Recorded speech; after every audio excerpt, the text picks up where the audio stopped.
En busca de un cristiano, un podcast para compartir opiniones sobre la fe cristiana, la iglesia y el mundo actual. Bienvenidos a un capítulo más de En busca de un cristiano. Yo soy Berenice Reséndiz y estamos listos para comenzar. Hola, ¿qué tal? Bienvenidos, bienvenidas a todas. Qué gusto estar con ustedes nuevamente. Qué gusto también poder tener este espacio para seguir conversando, para seguir buscando cristianos muy interesantes y que seguramente nos van a ayudar a generar conversaciones muy padres como la es el día de hoy. Ya saben que este podcast está dedicado precisamente a hablar de temas interesantes, de temas relevantes, pero también de temas que quizás no es tan sencillo hablar, ¿no? Y precisamente por eso el día de hoy quise invitar a un amigo, a una persona muy especial que seguramente muchos de quienes ahora están siguiendo el podcast, de quienes están siguiendo por ahí las redes en Instagram y en Facebook, conocen, porque mucha gente lo conoce, porque ha estado trabajando desde hace bastante tiempo con los jóvenes y bueno, la audiencia de este podcast, la mayoría es como relativamente joven y bueno, por eso el día de hoy quise invitar a John Díaz a que esté con nosotros en el podcast, quien muy amablemente accedió a estar con nosotros para hablar el día de hoy de un tema que estoy segura que les va a gustar y estoy segura también que vamos a disfrutar muchísimo esta charla, así que quiero que se tomen un tiempecito, que se pongan por ahí algo, un café, no sé, un vaso de leche o lo que sea, y que se preparen para este podcast, para este capítulo del día de hoy. Así que bienvenido, John, bienvenido a En Busca de un Cristiano. Hola, Bere, ¿qué tal? ¿Cómo estás? Me da mucho gusto saludarte. Bien, Bere, gracias a Dios por tu vida, por este nuevo proyecto que estás empezando, con todo el equipo que está detrás también. Y pues yo bien contento y honrado de que me consideres un cristiano, ¿verdad? Para platicar contigo. Aquí andamos, para lo que se ofrezca. Gracias, John. Pues sí, fíjense que yo conozco a John desde hace pues ya un buen de rato, ¿no, John? Yo creo que ya tiene como...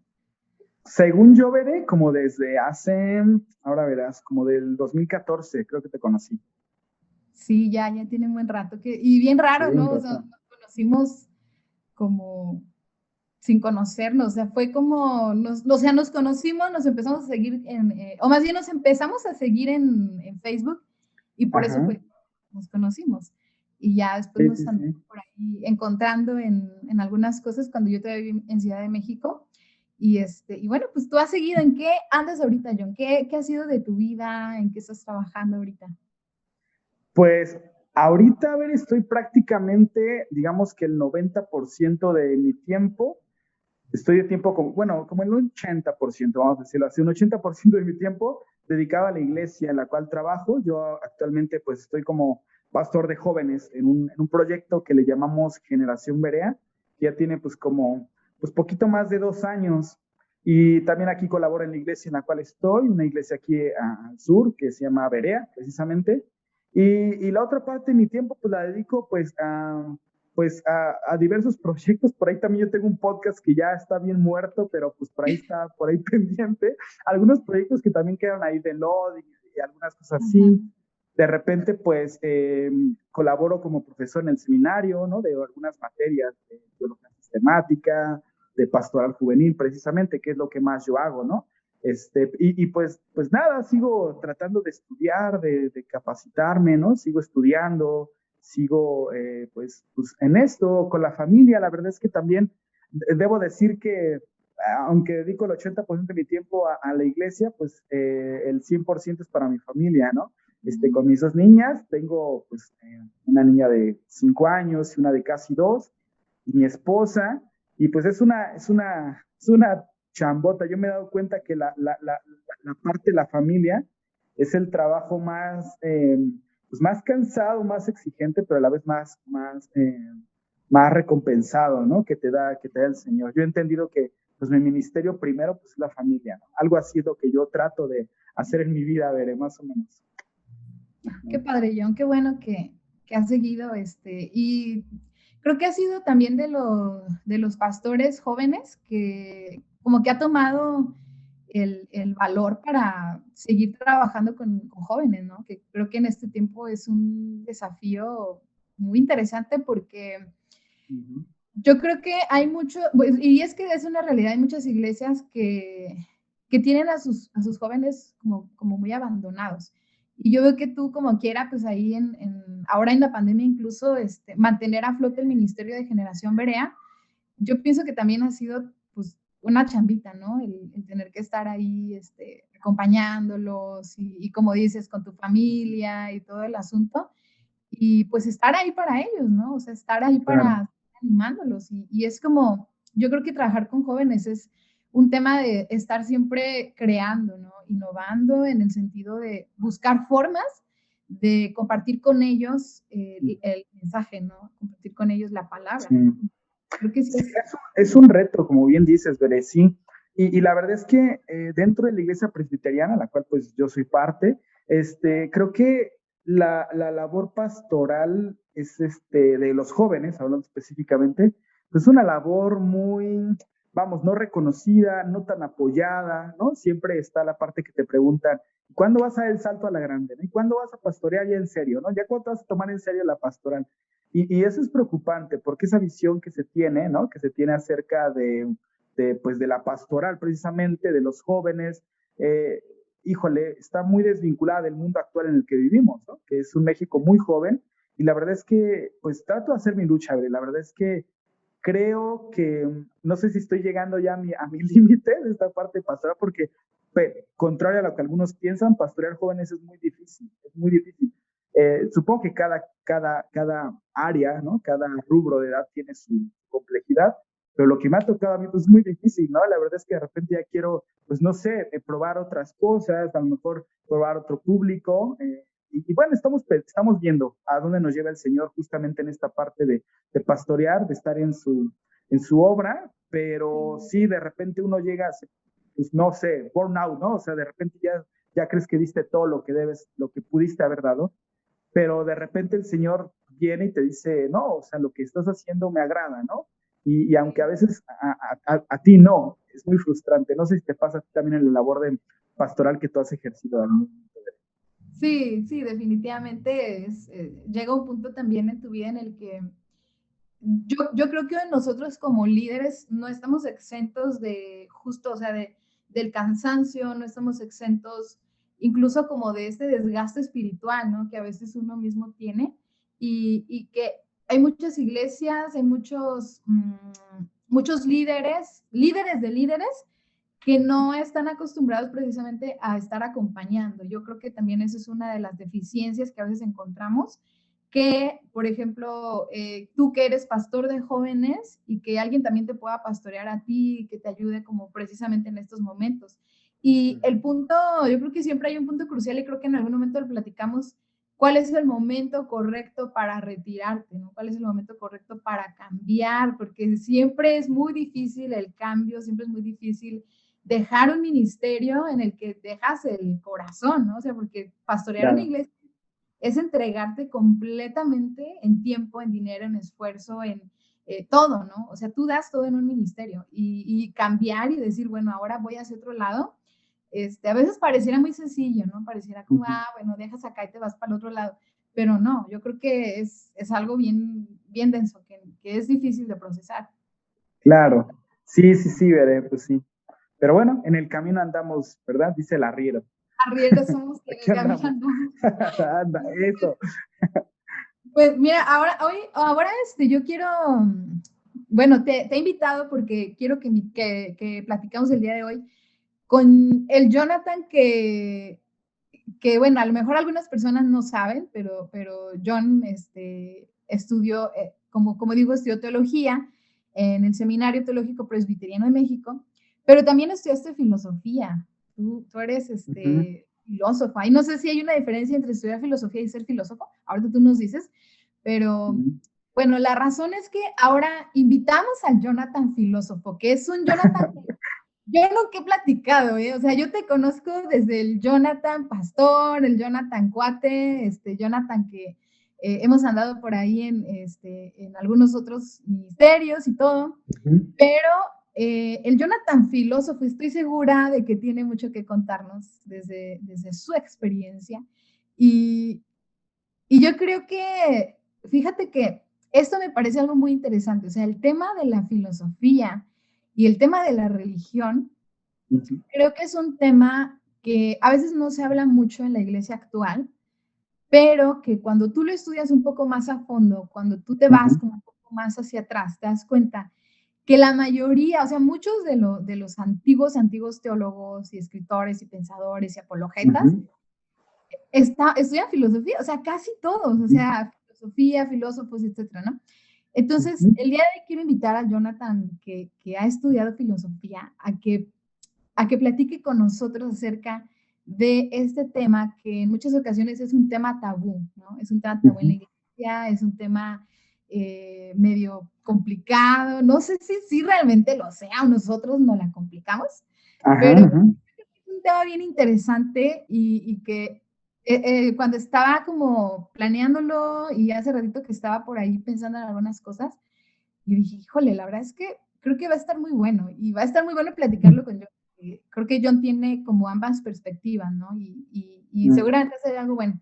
Entonces, John, cuéntanos desde atrás, o sea, antes de que tú fueras pastor, antes de que tú eligieras esto, porque aparte tú estuviste también en una banda de reggae y toda la cosa, ¿no? Ahí le hiciste a la música y por ahí compartes de repente como fotos del John de hace mucho tiempo, pero ¿qué fue lo que te llevó a ti a estudiar filosofía? ¿Cómo era ese John de entonces? ¿Qué se encontró y qué había? ¿Por qué filosofía? Ya, veré, pues mira, te cuento, pasa algo bien chistoso.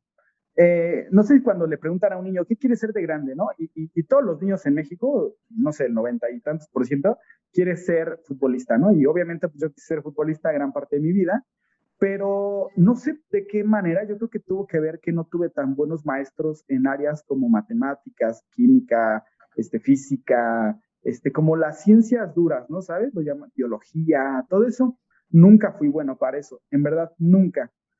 Pero del otro lado, siempre fui bueno en español, por ejemplo, ¿no? Yo fui muy bueno en español, fui muy bueno en historia, me encantaba, la geografía me encantaba, me sigue gustando mucho la geografía. Y de repente cuando alguien me pregunta, ¿qué quieres estudiar? Yo decía que quería ser poeta. Es lo que yo decía cuando quería ser poeta. ¿Por qué? Porque mi papá es pastor, desde que yo nací, pues es pastor, y él tenía una biblioteca bastante nutrida. Entonces yo le robaba sus libros, ¿no? Bueno, leía sus libros y algunos me parecían muy interesantes. Me acuerdo que leía libros de poesía y de biografías. Y creo que desde ahí surgió esta cosquillita por las letras, ¿no? Por lo que es los libros en sí. Y me empezó a gustar mucho esto. Ya cuando yo estudié en el CCH, para los que son de otro lado del país o del mundo, ¿verdad? Porque este podcast va a llegar a todos lados, ¿verdad? Sí. Se llama Colegio de Ciencias y Humanidades, ¿no? Es el CCH, es una preparatoria que está suscrita a la UNAM. Entonces, ya sabes, el prejuicio que hay para los de la UNAM, ¿no? Y para los del CCH, que son izquierdosos, revoltosos, ¿verdad? Que van mucho a la parte de las humanidades, ¿no? Y en efecto, yo en el CCH, cuando estudié, yo quería ser antropólogo, quería estudiar sociología, quería estudiar estudios latinoamericanos, quería estudiar letras hispánicas. O sea, eso era mi tirada. O sea, yo nunca me vi estudiando lo que mi mamá quería que estudiara. Mi mamá, por ejemplo, fue enfermera y ella me decía que ella quería que fuera médico, ¿no? Y de sus 3 hijos que tuvo en papá, ninguno se fue para la parte de las ciencias duras, ¿no? Medicina, nada de eso. Los 3 nos fuimos más para la parte social. Creo que el peso de mi papá, la vocación de mi papá tuvo mucho peso. Entonces yo finalmente estaba en ese mundo, veré, y yo creo que era un llamado, porque yo lo que sí creo es de que para cada profesión debe haber una vocación previo antes. Y entonces, pues yo me metí a estudiar filosofía, obviamente con la advertencia de todo mundo de que un filósofo es aquel que se muere de hambre, ¿no? Pues un filósofo es aquel que no tiene para comer, aquel que vende pulseritas en los conciertos, aquel marihuano, aquel ateo, que se va ¿verdad? a volver loco. Sí, que se va a volver loco, ¿no? Que va a terminar no sé, en el mejor de los casos, ¿verdad? Suscrito a un partido político y ahí medio chayotereando y todo. Y bueno, ese era como eso. Ahora, dentro de las humanidades, por qué me decidí por filosofía? La verdad es que siempre fui muy inquieto en cuanto a las preguntas, ¿no? Y después tuve un profesor en el CCH. Yo reprobé filosofía como 2 años en el CCH, ¿no? Y agradezco que lo haya reprobado porque mis profesores de recursamiento fueron los buenos. Y sobre todo un profesor me marcó mucho. Y yo dije, wow, quiero hacerme las preguntas que él se hace. Quiero ser como él, me gustaría, pues vamos, tener esa idea de vida, ¿no? Y a la par también de que de repente en la adolescencia pues, empecé con la rebeldía y hubo un momento en que yo dudé de mi fe, ¿no? O sea, de mi fe y dije, pues me voy a ir a la filosofía para darle en serio y darle tupido y darle desde dentro a la iglesia, a la fe, ¿no? Esa era mi idea original. En el 2010 yo entro a, ya llovió, en el 2010 yo entro a la Facultad de Filosofía y Letras en la UNAM y pues mi idea era esa, mi idea era de tener conocimiento para desmantelar mi convicción cristiana, que en ese momento estaba en crisis, ¿no? Mi idea era, pues porque toda mi vida, yo había pasado 18 años de mi vida en la iglesia y estaba harto, estaba fastidiado y yo confundía a la iglesia con Dios, entonces yo agarré parejo y dije, pues te voy a dar con la filosofía, ¿no? Básicamente ese es mi recorrido a grosso modo de por qué terminé estudiando filosofía. Ahora, bueno, ahorita te cuento, pero yo ahora veo que es una mala decisión, ¿sabes? Haber estudiado filosofía. Uy, sí, qué sí, interesante. Sí. Ajá. Sí, okay. Sí, fíjate que precisamente yo creo que en este punto del dudar de la fe y en el momento en el que de pronto te cansas de la iglesia, y me refiero a la iglesia como las tradiciones, las costumbres, las restricciones, ¿no? De repente, y el hecho de no poder encontrar ciertas respuestas en la iglesia, el hecho de que, como decía ahora con un maestro de la escuela, él hablaba mucho que a veces predicaban un evangelio del no puedes hacer esto, no puedes hacer esto, y a veces pareciera como que ser cristiano es más bien no hacer muchas cosas en Claro. lugar de sí hacer cosas, ¿no? Y yo creo que a veces esto nos lleva como justamente a querer revelarnos y buscas la forma en la que dices, pues por aquí, ¿no? O sea, por aquí con esto. Y yo creo que sí es como muy comprensivo, o sea, el hecho de que a través de esta, pues, ¿qué? ¿Ciencia? ¿La filosofía es una ciencia? Es un debate si la filosofía es una ciencia o es la madre de las ciencias. Yo creo en lo particular que sí es una ciencia. Es una ciencia artística. Yo le podría llamar una ciencia artística. Algunos creerían que no, pero sí, la filosofía tiene un método específico, tiene disciplinas, tiene quehaceres, tiene especializaciones, ¿no? Sí, yo pienso que es una ciencia. ¿Y cuál es el quehacer, cuál es el fin de la filosofía? Pues mira, bueno, yo quisiera bajar un poco el paraguas, ¿no? Diciendo algo que mencionaste en los primeros comentarios, ¿no? Yo creo que hay una diferencia muy grande entre estudiar filosofía, como bien lo notaste, y entre ser filósofo. La verdad es de que la filosofía como disciplina, pues vamos, lo tenemos desde, por ejemplo, no sé, Pitágoras, ¿no? Tenemos la Academia de Platón o el Liceo de Aristóteles, o sea, tenemos miles de años formando institucionalmente filósofos, pero, pero es muy distinto estudiar filosofía que ser filósofo. Hay filósofos, y creo que ese es el valor de la filosofía como disciplina, como ejercicio humano, porque la disciplina de la filosofía no está supeditada a la institución. ¿A qué voy con esto? Una persona puede estudiar filosofía sin ser filósofo. Ese es mi caso. Yo no me considero, y aquí a lo mejor dices, pues ya para qué te invité, ¿verdad? Pero yo en lo particular no me considero filósofo, porque yo estudié, pues sí, 4 años filosofía, tenía un promedio de 9.5, ¿verdad? La verdad era bueno, en su momento era bueno porque me apasionó, porque me gustó mucho. Sin embargo, lo que yo me di cuenta cuando estudié en la carrera yo me decepcioné muchísimo, porque yo pensé que uno va a la carrera, y aquí no quiero desanimar a nadie que quiere estudiar filosofía, al contrario, tiene que entrar. La filosofía a la filosofía hay que entrarle con todo, ¿no? La filosofía exige, vamos, como exige un cambio, exige una transformación. La filosofía, yo tengo una alta estima a la filosofía, la respeto muchísimo. Entonces, vamos, yo no quiero desanimar a nadie. Mi camino es este. Yo estudié filosofía, pero me decepcioné mucho no de la filosofía, sino de la carrera de filosofía, ¿sabes? Porque yo lo que me di cuenta es de que es una historia de las ideas. Lamentablemente, y digo, la Facultad de Filosofía y Letras es una de las más respetadas en el mundo, pero yo lo que me di cuenta es de que es una historia de las ideas. Nunca me enseñaron a mí a pensar, hablando curricularmente hablando. Si no llegué a ser filósofo es porque mi camino no es ser filósofo.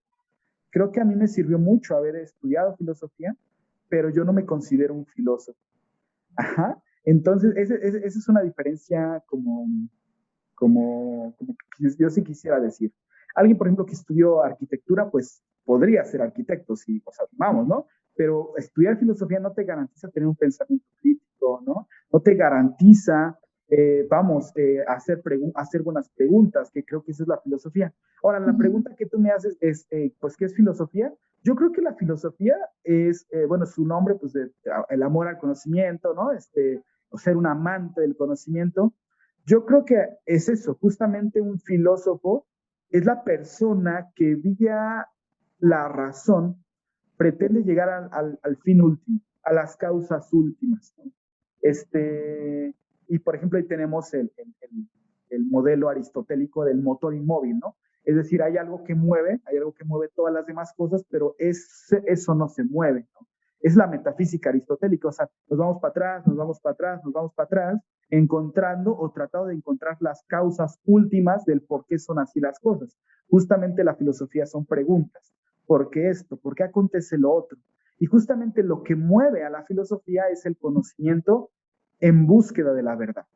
O sea, el filósofo, por supuesto, que sí que está en búsqueda de la verdad, porque una pregunta, cuando se palea esa necesidad, cuando se encuentra el porqué de esa pregunta, se llega a la verdad de ese caso en lo particular. Y entonces, pues el filósofo va a hacer preguntas constantemente. Y cuando hay una pregunta última, diría Aristóteles, y esa última pregunta, pues es el gran motor inmóvil, que en la Edad Media los tomistas dijeron, ese es Dios, ¿no? Ese gran motor inmóvil, eso que mueve todas las cosas sin él ser movido, como el motor de todo, la causa última de todo, ese es Dios, ¿no? Y yo creo que pues eso es la filosofía, por eso la filosofía no se agota en la academia, porque yo nunca hice buenas preguntas cuando estaba dentro. Creo que yo me puse una actitud más filosófica cuando ya me estaba estudiando. Por eso dicen que un niño, por ejemplo, ¿qué tiene en común un niño y un filósofo, no? El por qué, la pregunta. ¿Por qué esto? ¿Por qué el otro? Y me parece que los filósofos sí que hacen buenas preguntas. Finalmente creo que es eso, Vera. O sea, por eso me agrada tanto, porque siempre fui muy inquieto y cuando descubrí que había una disciplina que se preguntaba por las causas últimas, pues me encantó y me fui por ese lado. Después descubrí que ese no era mi camino, ¿no? Ah, querida, ver, tienes como apagado el micrófono. Perdón, es que aquí había un ruido. No, sí. Sí, y fíjate que esto que dices de la filosofía como una ciencia que hace preguntas, y ahí hacia allá va mi siguiente pregunta, es que la filosofía justamente nos enseña cómo a pensar, ¿no? Nos enseña a no sumergirnos en lo que creemos que ya sabemos o en lo que hemos aprendido a través de, puede ser de la familia, de la sociedad, de la cultura en la que estamos, y de repente te sumerges tanto en eso que empiezas a vivir la vida sin cuestionarte absolutamente nada. Y hacia allá va esta pregunta, ¿qué tiene que ver entonces la filosofía o si tiene que ver la filosofía con el ser cristiano o con la fe cristiana? Ya. Quisiera, antes de responder esa pregunta o de tratar de responderla, quisiera irme un pasito para atrás. Creo que la labor filosófica En, en algún momento de la existencia, todo humano debería ponerse en mood filosófico, ¿sabes? Bien decía Sócrates, por ejemplo, Sócrates decía, una vida que no se examina es una vida que no es digna de ser vivida, decía Sócrates. De ahí su famosa frase, conócete a ti mismo, ¿no? O sea, esta frase de conócete a ti mismo. Yo creo que Sócrates tiene razón, por supuesto que el ser humano debe conocerse a sí mismo. Y por supuesto que creo que tiene toda la razón. Una vida que no se examina, que vive en piloto automático, que vive sin juicio, que vive sin preguntas, que vive sin cuestionamientos, que vive, vamos, sin conciencia, por supuesto que es una vida que no merece ser vivida. Y no es de que lo matemos o que se suicide, no, no, no. Más bien es como la alerta de mucho cuidado con estar viviendo en piloto automático. Ahora, por ejemplo, Juan Calvino, ¿no? En el primer capítulo de la Institución a la Religión Cristiana, él se pregunta, en la primera hoja de la Institución a la Religión Cristiana, Juan Calvino se pregunta, ¿cómo conocemos a Dios? Y Juan Calvino se responde, conociéndome a mí mismo. O sea, conociendo mi problemática, conociendo mi condición, encuentro mi necesidad, dice Juan Calvino, y entonces surge una pregunta más. ¿Qué necesito? Y eso que necesito es Dios, por ejemplo. ¿No? Eso ya desde el lado teológico. Desde el lado filosófico, yo lo que diría es, toda persona vamos, válgame la reducción, necesita pasar por el golpe que te da la filosofía.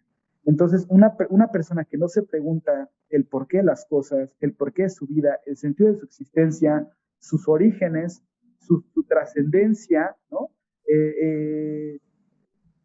Vamos, ¿por qué hace lo que hace? Creo que es una persona que en efecto está desperdiciando su existencia. Entonces, el cristiano, yo creo que es la persona que ha trascendido la pregunta filosófica. Creo que una persona, vamos a decirlo así, cualquier persona en el mundo que valore su existencia, creo que cuestiona su existencia y se pregunta por su existencia. Ahora, el cristiano me parece, y esa es la visión que yo tengo de la fe, es de que ya ha trascendido la pregunta del por qué o para qué tengo, o vamos, sí, de por qué, de dónde vengo, a dónde voy, cuál es el sentido de mi vida, por qué hago lo que hago, hay vida después de la muerte, vamos, las llamadas preguntas metafísicas, ¿no? De dónde vengo, a dónde voy, cuál es el sentido de la vida, existe un Dios, cuál es mi propósito, cuál es mi llamado, qué es lo que debo hacer en relación con el otro. Me parece que el cristiano ya ha pasado ese estadio de la filosofía. Lo triste es de que la mayoría de los cristianos, y aquí a lo mejor estoy haciendo una falacia de generalización, pero la mayoría de los cristianos que encuentran el camino son cristianos muy poco críticos, que tampoco se preguntan, que tampoco se cuestionan, no solamente por su existencia, sino que dan todo por sentado. Y eso en la filosofía, y me parece que también, es mi visión, en la fe también está prohibido, dar todo por sentado sin un juicio. Por eso, para mí, la fe está rodeada de preguntas. O sea, para mí, quien no se cuestiona su fe, se está perdiendo algo muy rico de su propia fe. Se está perdiendo algo muy rico de su propia existencia. Pues, por supuesto, la filosofía es una herramienta humana. Y yo creo que un cristiano debería hacer uso de la filosofía, sí o sí, en algún momento de su vida, no para quedarse ahí, sino para trascender la pregunta y quedar en lo que Jesús llama la paz, ¿no? El eirene, que le llama Jesús, que es este estadio. A pesar de la pregunta, a pesar de las dudas, permanezco en esto que puedo no entender, pero que encuentro mi paz en este lugar. Ahora, un último comentario. La verdad es que la definición de filosofía es muy bonita, ¿no? El amante de la sabiduría, el filósofo, ¿no? Pero la verdad es que yo me decepcioné mucho, y aquí sí creo que de la filosofía, o más que la filosofía de los filósofos, porque no encontré un filósofo congruente. O sea, es decir, los filósofos son personas muy torturadas. Es mi experiencia. O sea, por ejemplo, no sé, pensemos en algún filósofo como Immanuel Kant, que era un hombre que nunca salió de su pueblito natal, nunca traspasó 47 kilómetros a la red, nunca salió de nada, Pensemos, y una persona que de verdad había que preguntar si disfrutó la vida, este, era un robot, Kant. Hay chiste de que las personas de Königsberg ponían su reloj a la hora que pasaba Kant porque era un cuadrado, no vivía. Pensemos en alguien que, por ejemplo, que termina muy mal, como Nietzsche, por ejemplo. Pensemos, o sea, la verdad es que, vamos, mi idea es de que la pregunta filosófica no te garantiza estabilidad. Eh, criterio, el pensamiento crítico no te garantiza paz a tu corazón. Ese es mi gran problema con la filosofía. La filosofía incluso motiva el desorden mental, vamos, el desequilibrio en aras de buscar la verdad, ¿no? Es lo que yo pienso. La verdad es que igual yo no tengo un mejor concepto de la filosofía porque yo estoy sesgado por mi teología, por mi fe, y sí creo que lo que va a dar la fe es al último de la película, el último ojo del libro, o la última hoja del libro es de que uno va a encontrar un corazón calmado, ¿sabes? Más o menos yo me voy por allá, veré. O sea, por eso no me considero un filósofo. Los filósofos que me estén escuchando seguramente no les va a gustar mucho lo que yo estoy diciendo. Pero pues ese es mi camino, ¿no? Esa es mi idea que tengo. Claro, sí, sí, sí. Y fíjate, bueno, aquí dos cosas con lo que dijiste. La primera, que justamente como la filosofía finalmente es una ciencia de las humanidades, creo que también hay un asunto no sé qué tan delicado, a lo mejor ni siquiera es tan complejo, pero hay a veces algunas líneas doctrinales, algunas personas, algunos líderes que están como muy en contra de las ciencias humanas, ¿no? O sea, que cuando tú empiezas a decir algo como esto o otra cosa, hay un juicio que yo he escuchado y que me lo han adjudicado también a mí, es que eso es muy humanista. O sea, ese es un pensamiento muy humanista, es una teología muy humanista, etcétera, etcétera, humanista. Y precisamente como que descartamos a veces cosas muy valiosas, ciencias muy valiosas, que sí son humanistas, pero pues yo digo, pues si somos humanos, o sea, cómo no van a ser parte de nosotros? ¿Cómo no van a ser parte de nuestro pensar, de nuestro ser? Claro, Si nosotros somos seres humanos. Entonces creo claro. que ahí también habría que tener como, y sería como toda una conversación en torno a qué de malo tiene las ciencias humanas dentro del desarrollo de la fe cristiana. O sea, ¿qué de malo Claro, tiene echar mano de la historia, echar mano de la antropología? Porque incluso hay quienes claro. señalan a la antropología pues es una ciencia humana y la señalan como algo que dicen, no, es que eso no lo debes de ser, es que ¿por qué estudias eso? Y es muy famosa esta frase que todo se tiene que centrar en Dios y no se tiene que centrar en el ser humano, tiene que centrar en el hombre porque entonces ya estás haciendo una teología centrada en ti mismo, ¿no? Y Claro. yo creo que para nada, o sea, absolutamente, porque finalmente la fe se trata, pues sí, de Dios, pero de cómo la vivimos nosotros, ¿no? Como ser humanos, o sea, pues supongo que Dios tendrá resuelto su ser de existir, o sea, Dios no tiene problemas con eso. Quienes lo tenemos Claro, somos nosotros, o sea, quienes nos preguntamos esas cosas somos nosotros.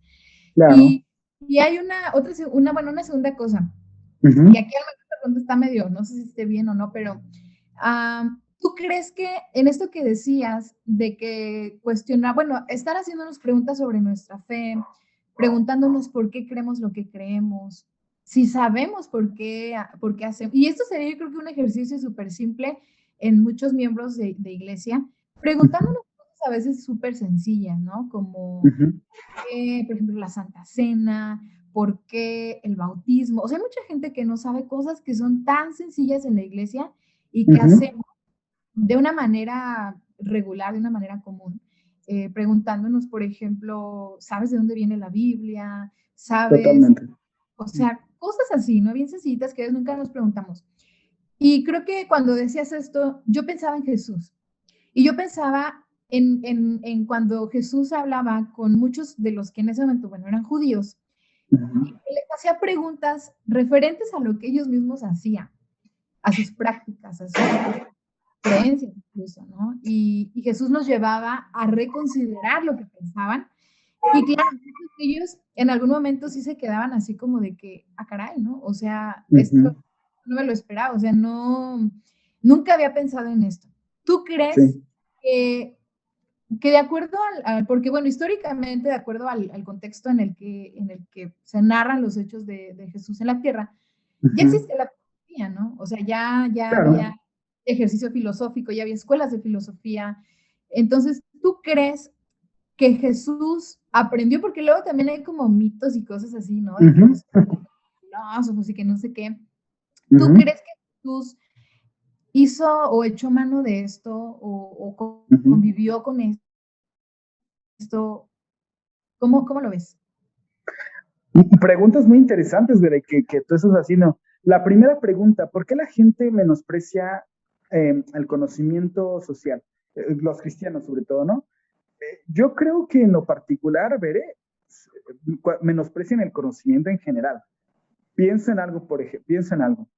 Cuando una persona dice, no estudies filosofía, qué es qué es con lo, hay un prejuicio, filosofía, sociología, ¿no? Psicología hoy últimamente, psicología, pues para qué, ¿verdad? Este, no estudies, por ejemplo, ¿qué otra cosa he escuchado? Antropología también, pero he escuchado últimamente otras cosas. Biología también me ha tocado, gente que dice, o jóvenes que me dicen, es que mi mamá no quiere que estudie biología porque dice que me voy a hacer evolucionista, ¿no? Este, Ajá. me da muchísima tristeza porque nosotros ahora como cristianos entendemos algo, que todo el conocimiento humano es propiciado por Dios. O sea, todo el conocimiento humano. Pensemos, por ejemplo, cuando se habla de neumatología, en la gracia común, ¿no? El Espíritu Santo lo que hace en el universo, en nuestro mundo, en lo particular, es, pues, frena el pecado, incentiva a obras de bondad y dota culturalmente. Y cuando nosotros le entramos a estudiar la labor de Dios en el mundo, específico del Espíritu Santo, sabemos que todo el conocimiento es obra del Espíritu Santo, todo. Si el ser humano ha llegado a la luna, es gracias al Espíritu Santo. Si tenemos dispositivos móviles, computadoras, ciencia médica, si tenemos tecnología, si tenemos todo lo que se lo debemos al Espíritu Santo. Y cuando alguien menosprecia el conocimiento, está menospreciando un regalo de Dios, porque el Ujú. Espíritu Santo ha dotado a los seres humanos culturalmente de lo que el ser humano puede llegar a alcanzar. ¿Para qué ocupe lo que Dios da? Eso ya es otra cantar, ¿no? Eso ya es otro cantar. Pero Dios dota al ser humano de esto. Y me parece algo fenomenal reconocer que si el sol sale por obra del Espíritu Santo, que si las mujeres siguen dando vida en su vientre, es gracias al Espíritu Santo, si la tierra sigue dando frutos, es gracias al Espíritu Santo, si Messi y Cristiano Ronaldo hacen esos goles tan es gracias al Espíritu Santo. Si tenemos, repito, si tenemos conocimiento filosófico, teológico, arqueológico, paleontológico, biológico, todo se lo demos al Espíritu Santo. Y cuando alguien viene y dice, no estudies esto, está negando la labor y la obra del Espíritu Santo, que Él es el que nos ha dotado culturalmente de todo lo que el ser humano posee. Así el más recalcitrante de los ateos, por ejemplo, no sé, pensemos en Richard Dawkins o pensemos en Stephen Hawking o estos grandes ateos, ese razonamiento que ellos tienen se lo deben al Espíritu Santo, porque el Espíritu Santo ha dotado del conocimiento que hay en la tierra, el Espíritu Santo les dotó de un raciocinio, de una mentalidad, ¿verdad? De facultades cognitivas, sensoriales. Entonces, todo se lo debemos a Dios. Cuando alguien, y esto quiero decirlo a los jóvenes, ¿no? Cuando alguien quiere estudiar algo y hay oposición, si, que se agradece la sana oposición, ¿verdad? De eso no es lo tuyo, a lo mejor no te conviene esto, a lo mejor de otras opciones, pero cuando es por el conocimiento mismo, yo ahí sí diría, tengan cuidado de no estar menospreciando la obra de Dios, porque el conocimiento es una obra de Dios. Es la primera pregunta. Y las humanidades, pues ya, y como bien dijiste tú al principio, la mayoría de los teólogos tenían dos carreras, antes de ser teólogos, tenían dos carreras, filosofía y jurisprudencia. O sea, la mayoría de los filósofos del medievo estudian una de estas dos, ¿no? O sea, filosofía, jurisprudencia y otra cosa relacionada con las artes y Literatura o claro, totalmente. matemáticas. Ajá, claro. De hecho, eso también lo quiero decir. Eh, ¿Por qué? Porque a lo mejor se puede pensar que menosprecio la filosofía. Al contrario, lo que pienso es de que vivimos en un mundo que requiere cada vez más multidisciplina. O sea, la filosofía por sí misma, como se intenta ver ahora, no puede ir sola. Necesita de la historia, por ejemplo. En la filosofía llega un límite y ahí tiene que recurrir a la teología. Es lo que yo creo. Yo no creo que como los cristianos dijeron en la Edad Media de que la filosofía es sierva de la teología. No lo creo tampoco. Porque cada disciplina tiene su valor. La teología, por ejemplo, tú que estudias teología, ver misión, o sea, lo que nosotros para estudiar recurrimos a la ciencia bíblica, por ejemplo, ¿no? Recurrimos a estudios arqueológicos, recurrimos a la disciplina de la historia. Para tan solo acercarte a un texto, recurres a la ciencia de la literatura.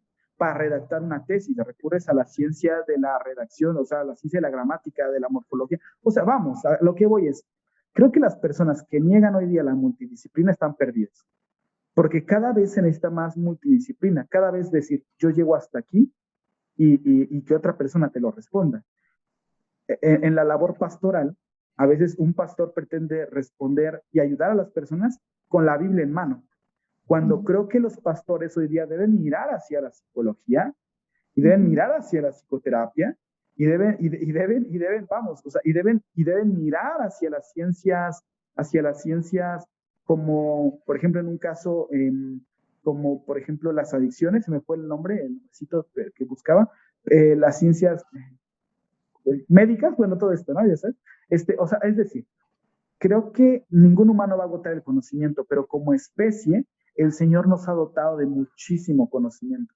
Las personas que niegan el conocimiento, las personas que denostan, no solo la filosofía, sino los otros saberes, están menospreciando lo que Dios nos ha dado. ¿Para qué haga cada persona lo que tiene en sus manos? Ese ya es un problema. Es decir, el ser humano puede hacer energía nuclear, pero también puede hacer bombas. Por eso no vamos a hacer energía nuclear. Ese es un problema. El ser humano tiene capacidad de razonamiento. Y como hay algunas personas que usan su capacidad de razonamiento para negar a Dios, entonces no vamos a la filosofía. Ese es mi problema que tengo con las personas, ¿no? Que denostan el conocimiento. Y la otra pregunta que tú hacías, Derek, pues me parece muy interesante. Claro, por ejemplo, pensemos en, ¿quién te gusta? Pensemos en David, ¿no? El Salmo 8. ¿No? Me pregunto qué es el hombre para que tengas de él memoria, dice el salmista, ¿no? ¿Quién es el hombre? Se pregunta David. O pensemos, por ejemplo, y eso es 1000 años antes de Cristo, ¿no? Aproximadamente. Pensemos, por ejemplo, en alguien como Salomón, ¿no? Pensemos en el Eclesiastés. Pensemos en los Proverbios. Cuando vemos el Eclesiastés y cuando el Cogelet se pregunta, pues veo que lo de arriba del cielo, lo de abajo en la tierra, ¿para qué? Si todos vamos al hoyo, todos vamos a morir. O sea, es decir, unos 900 años antes de Cristo hay preguntas muy interesantes en la Biblia.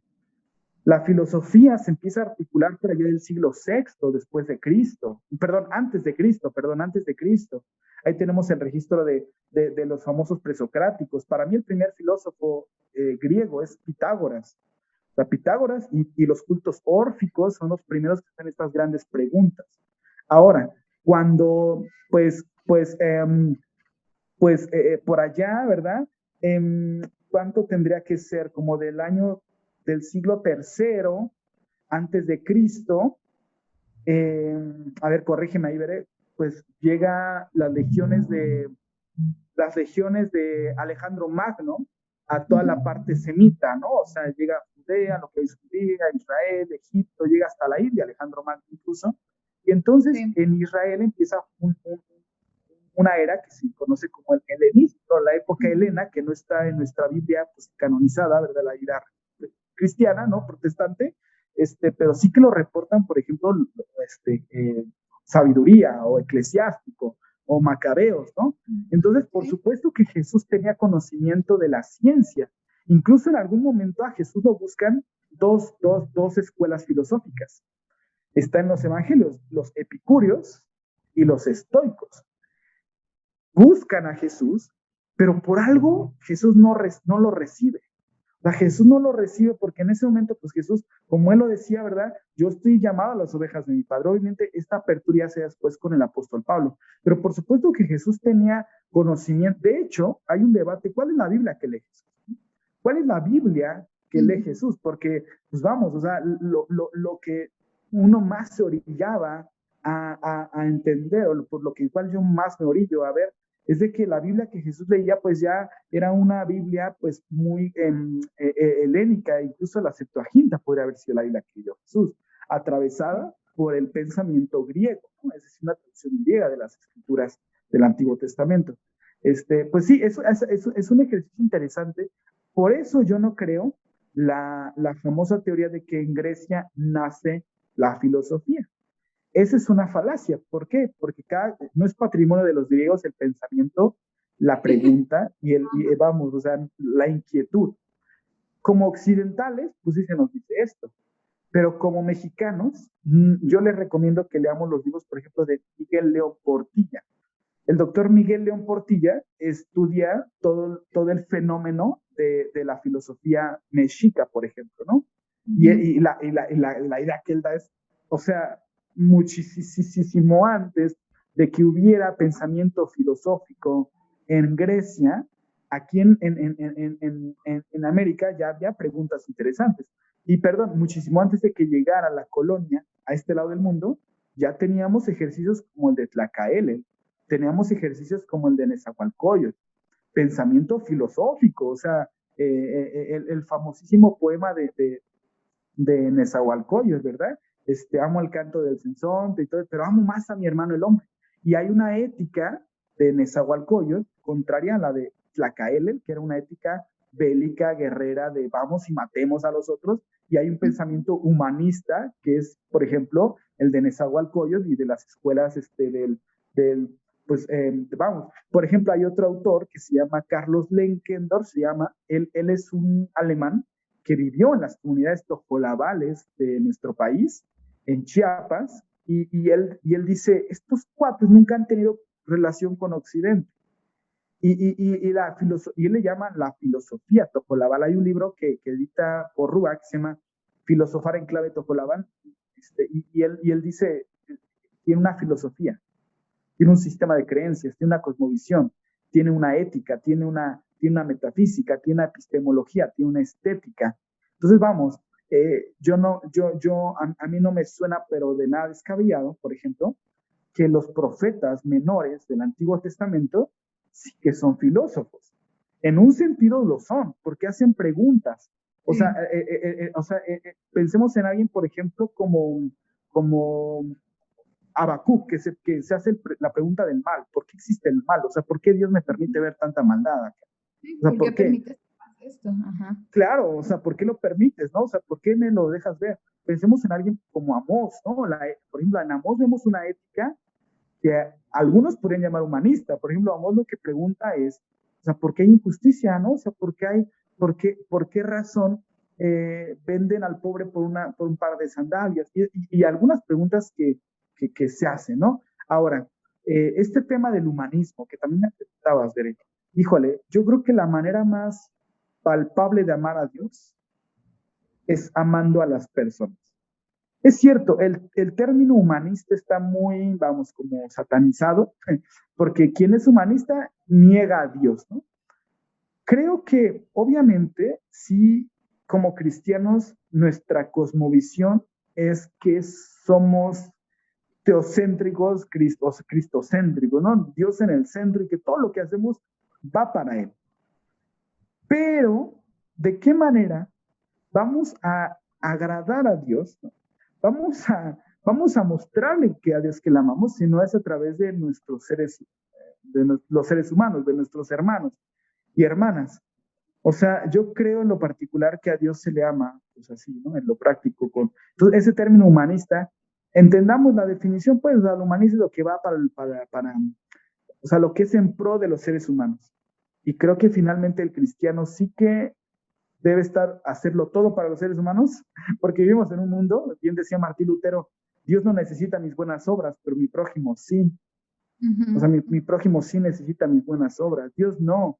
Entonces, pero claro, con la idea de hacerlo todo para la gloria de Dios, ¿no? Pero bueno, más o menos por ahí iría la Sí. pregunta. Ahora, a Jesús, bueno, ya lo último, ya me extendí esta respuesta, pero de si Jesús, por ejemplo, algunos, si fue un filósofo, ¿no? Por ejemplo, algunos hacen un comparativo bien interesante entre Sócrates y Jesús. Sí. Sócrates nunca escribió nada, o sea, todo lo que sabemos de Sócrates son por sus discípulos, y de Jesús, Jesús no escribió nada, bueno, menos en la tierra, ¿verdad? Pero pues, y todos lo sabemos por sus discípulos.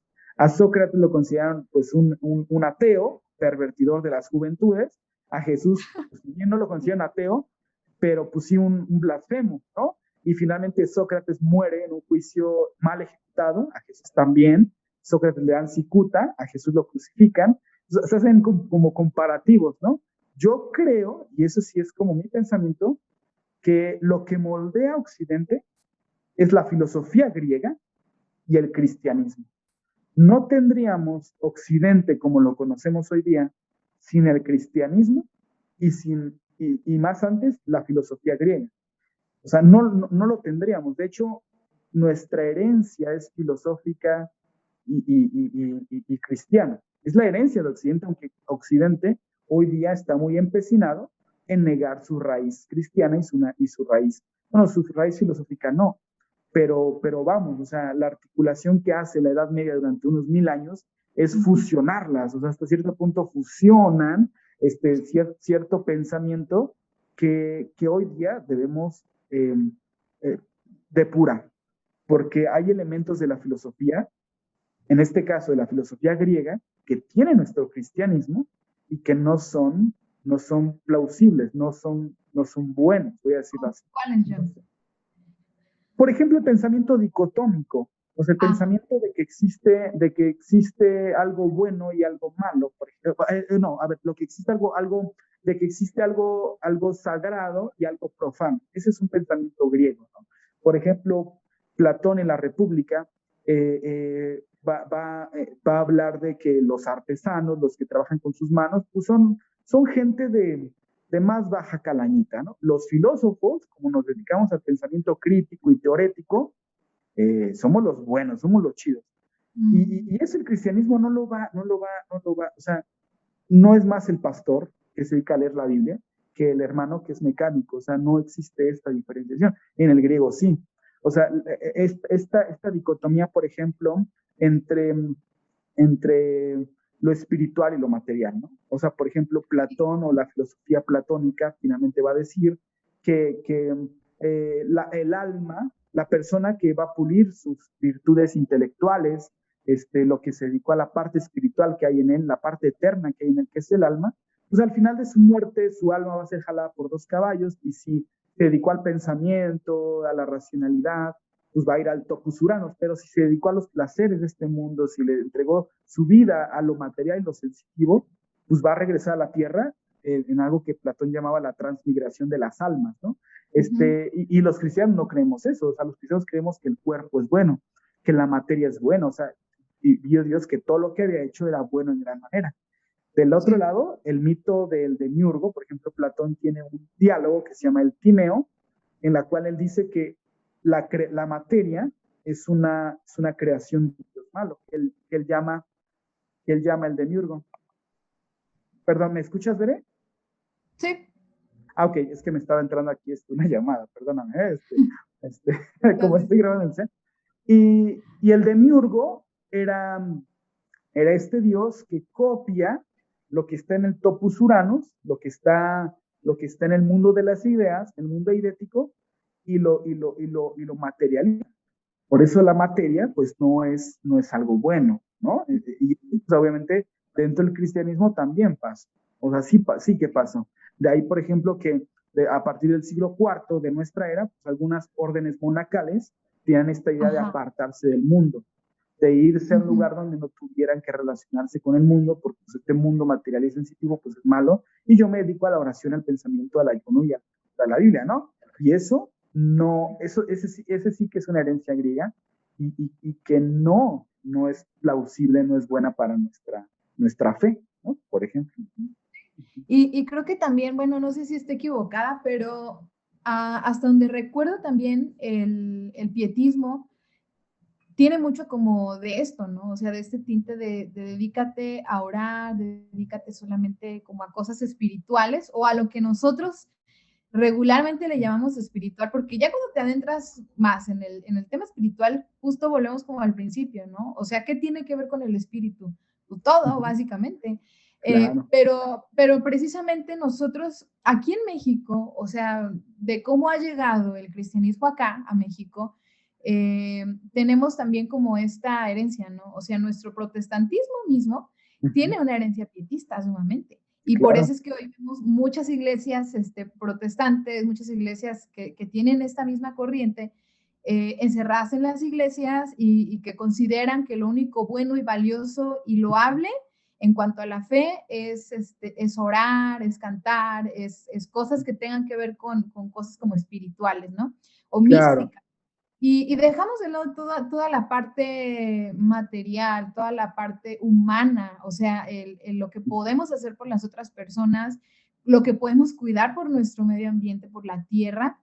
O sea, creemos que es muy bueno y es muy espiritual orar o ujú, recoger las ofrendas en el templo, pero no es espiritual recoger una basura en la calle, ¿no? O sea, no es totalmente. espiritual, no sé, tener limpia la calle en donde yo vivo o plantar un arbolito para mejorar el medio ambiente. Entonces, creo que, como lo dices, o sea, Totalmente. finalmente desde ahí venimos arrastrando toda esta idea en el que se valoran las cosas que aparentemente tienen que ver con pensar mucho, ¿no? Y fíjate que Claro. mismos muchos hermanos, lamentablemente, existe, existe esta mentalidad y que va ligada a otra pregunta que quería hacerte sobre lo que comentabas, que me pareció muy interesante de cómo se da este pensamiento filosófico en México antes de la llegada de los españoles aquí a México. Eh, porque si nosotros teníamos también desarrollada, y me refiero a nosotros como mexicanos, o sea, porque aunque quizás no estábamos en ese tiempo, pero pues de allá venimos, ¿no? Finalmente. Claro.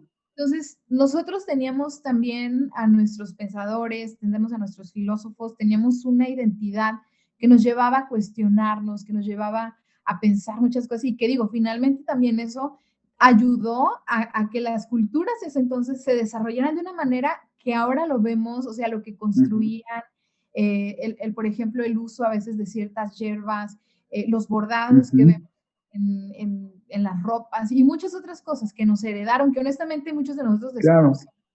Pero finalmente todo eso no puede salir de una mente que está en pausa, o sea, no puede salir de una mente Claro. que está así, o sea, obviamente todo eso vino de gente que se estuvo preguntando cosas, que estuvo buscando símbolos para poder nombrar algo, ¿no? O sea, que estuvo buscando cómo representar algo, cómo representarse a sí mismo. Y Ujú. muchos de los dibujos que ahora encontramos, que no sé cómo se llaman, a lo mejor estoy ofendiendo eso, pero de las cosas que se encuentran de antes, ¿no? O sea, que los estudiosos los estudian, válgame la redundancia, los Ujú, estudian y pueden sacar precisamente toda una filosofía, o sea, de ellos, ¿no? ujú, De cómo se presentaban, de cómo se claro. veían, de cómo se interpretaban con el universo, porque ellos se veían, ¿no? O sea, los mismos dibujos, el cómo se ponía el hombre a la par que los árboles, que los animales, nos hablan de un pensamiento Ujú, muy profundo de cómo ellos se veían en el universo. Pero claro.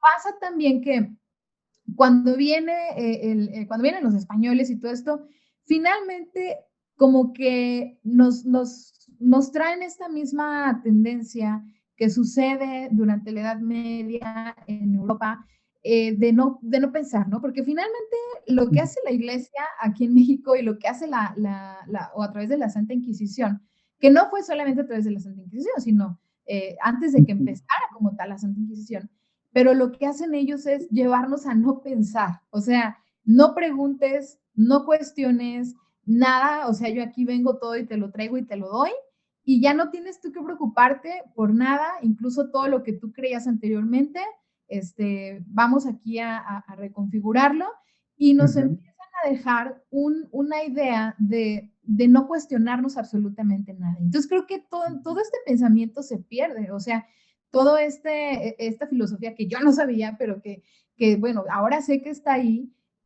todo eso se pierde, ¿no? Y nos convertimos entonces en personas que como que nos programan para pensar de tal o cual manera, que ese por ejemplo, y finalmente es el catecismo, ¿no? O sea, nos catequizan, nos enseñan y nos dicen esto es lo que tienes que hacer.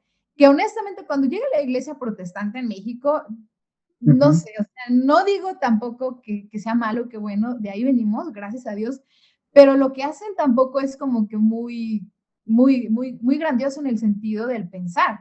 O sea, finalmente lo único que hacen ellos es decirnos, bueno, ahora ya no pienses así, piensa esto, ¿no? Pero finalmente tampoco hay un ejercicio de reflexión, tampoco hay un ejercicio de cuestionamiento del ser, ni nada, simplemente es repite esto, aprende esto y tal parece que hoy día las iglesias que nosotros tenemos, tanto católicos romanas como cristianas evangélicas, vamos en esa misma línea. O sea, no hemos progresado en ese sentido como debería de ser quizás a como vivimos o como pudiera haber sido unos muchos años antes y que también creo que tiene que ver obviamente con el avance de la civilización, con el tiempo que no tenemos a veces para preguntarnos cosas, con el hecho de que dejamos de convivir también mucho con la naturaleza y ahora estamos ocupados y aparte nos dicen que es malo pensar. Entonces, creo también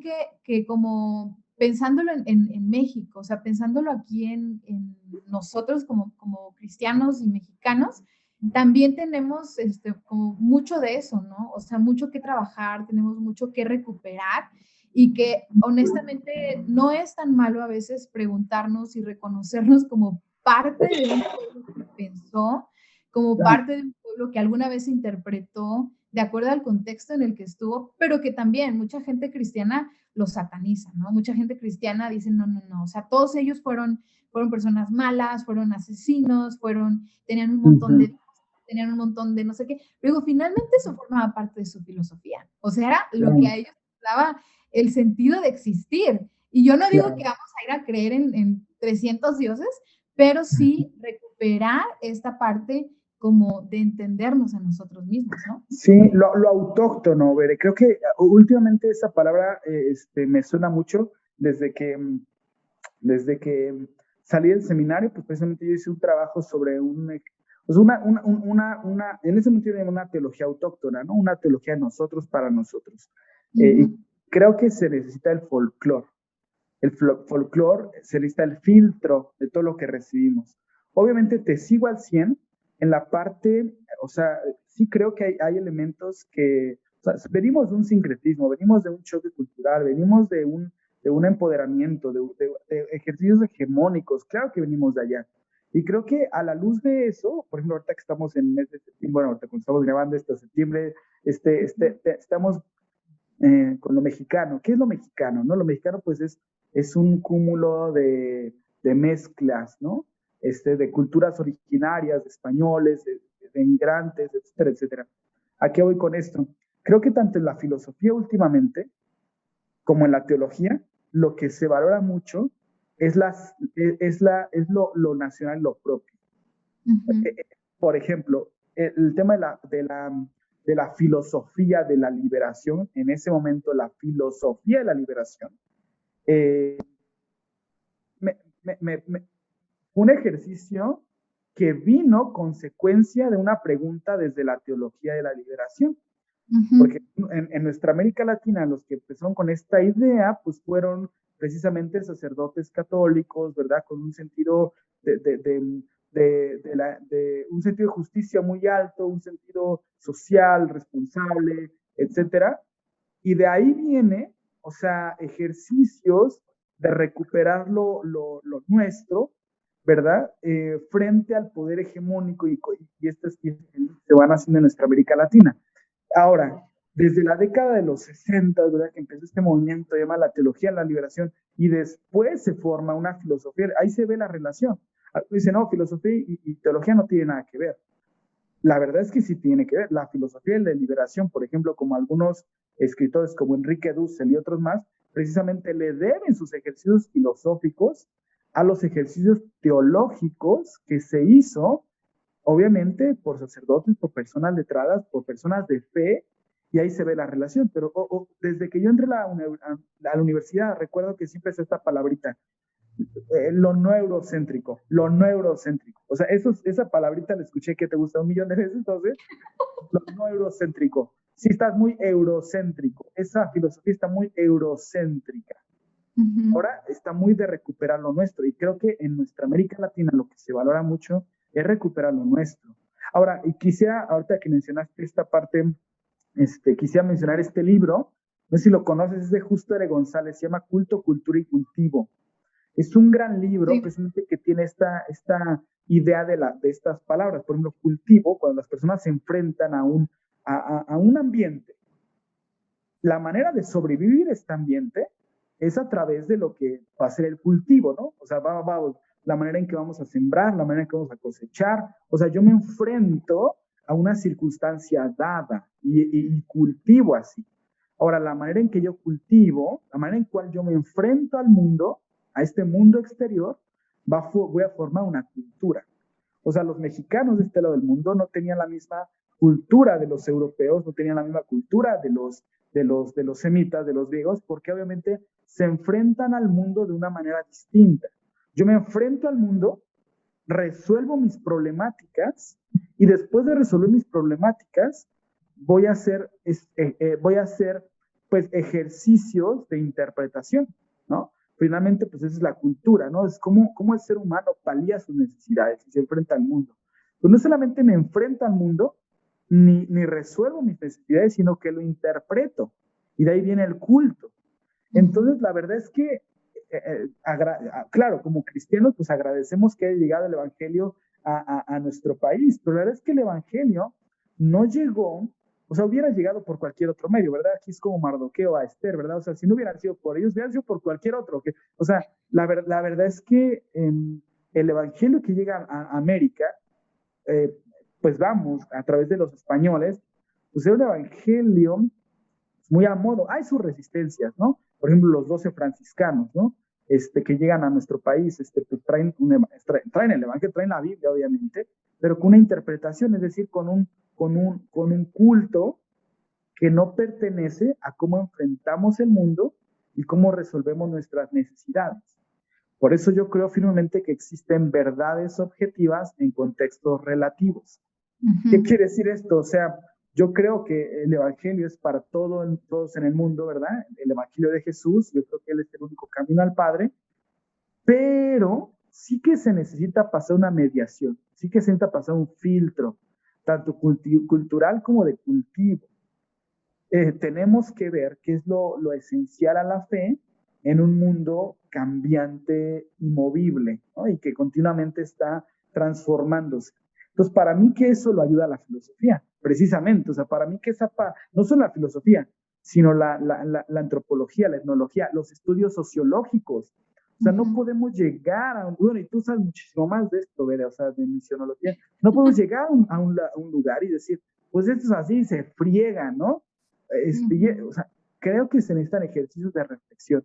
Por eso vuelvo al tema que dije hace rato, la multidisciplina. O sea, creo que debemos estar muy abiertos cada vez más, no solamente a la filosofía, sino a la historia. Hay cristianos hoy que no conocen su historia, no conocen de dónde vienen, creen que los cristianos nacemos por generación espontánea, y uno tiene que recurrir a otras disciplinas, tiene que abrirse y sabiendo que todo conocimiento viene de Dios. Esa es una frase que tenemos desde la patrística. Toda verdad es verdad de Dios. Toda verdad es verdad de Dios. Por ejemplo, había alguien como Tertuliano, ¿no? Un padre de la iglesia, que él decía, ¿qué tiene que ver Atenas con Jerusalén? Tertuliano decía esto, no tiene que ver nada. Él decía, no, la filosofía y la fe no tienen que ver. Creo que ese ejercicio tertuliano, creo que el espíritu de Tertuliano todavía anda por ahí. ¿Qué tiene que ver la psicología con mi fe? ¿Qué tiene que ver la biología con esto? No, hombre, si la Biblia dice que Dios formó al hombre en 6 días y después, al sexto día, perdón, y uno así como de, bueno, ok, ¿no? Entonces tenemos que abrirnos precisamente. Yo creo que la pregunta, como bien dices tú, Bere, dinamiza nuestra fe. El cristiano que no se pregunta Es un cristiano que va a quedarse en un nivel muy, muy superficial. Como bien dijiste, no sé, me gustaron los ejemplos. ¿Por qué la Santa Cena? Hay cristianos que toman la Santa Cena y no se preguntan, ¿por qué la tomo? O ¿por qué me bautizo? ¿O por qué aquí por qué aquí no tenemos imágenes? Si alguien no se pregunta nunca nada, no está viviendo verdaderamente en la fe de Jesucristo.